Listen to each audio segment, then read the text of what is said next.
हिंदुस्तान शिक्षक संघ राष्ट्रीय अजमेर इकाई के अपन सभी सम्मानित सदस्य यहाँ पर पधारे हैं। जैसा कि बहन ने भी बताया, अपने संगठन का जो मूल मंत्र है, राष्ट्र के हित शिक्षा, शिक्षा के हित में शिक्षक और शिक्षक के हित में समाज, इसी मूल मंत्र को हम शिक्षक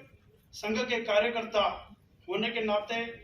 हम शिक्षा की चिंता के साथ साथ शिक्षा के परिसर की भी चिंता एवं उस संगठन में जिसमें हम यहाँ पर उसके सदस्य हैं उसमें हम काम करते हैं, तो हमारा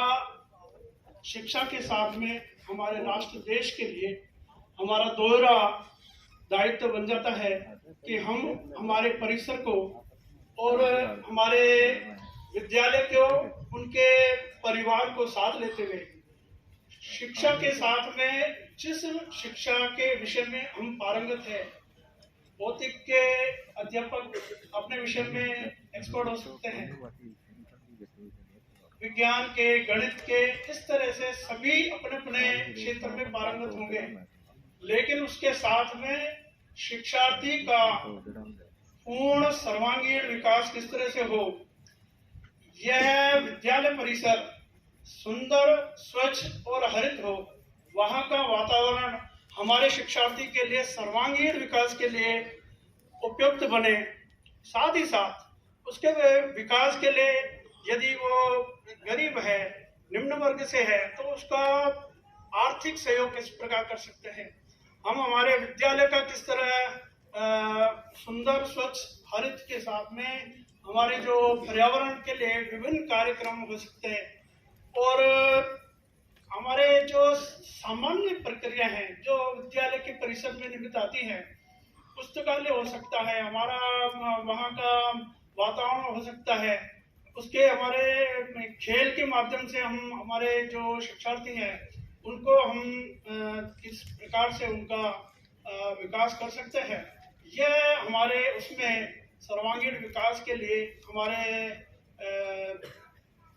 हमारे विद्यालय और हमारे तीर्थ के निमित्त एक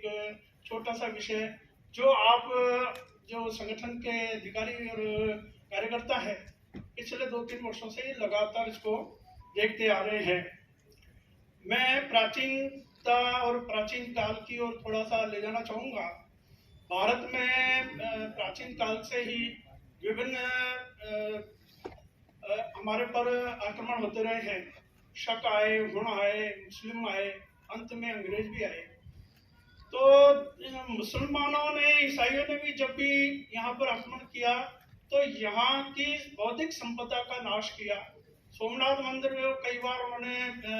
पूरा समाप्त किया। हम अयोध्या में देखते हैं रामलला के उसके मंदिर को भी उन्होंने समाप्त करने का प्रयास किया। लेकिन यहाँ के जो सनातन धर्म है, यहाँ की जो संस्कृति है,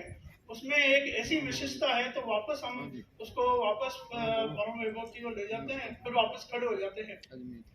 लेकिन जो काम अंग्रेजों ने किया, जो उन्होंने हमारे स्वत्व को समाप्त किया,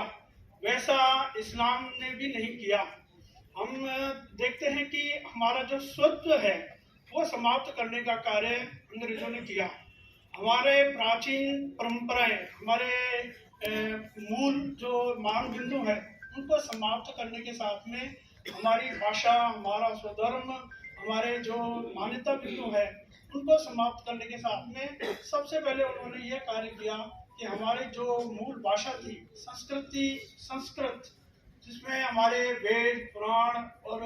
रामायण, महाभारत, उपनिषद थे, उनको उन्होंने इस वेश में, इस प्रयोग में लेके आए कि यदि आप अंग्रेजी नहीं जानते हैं तो आप गंवार हैं। तो यह जो एक उन्होंने प्रयास किया, तो उस माध्यम से हम हमारे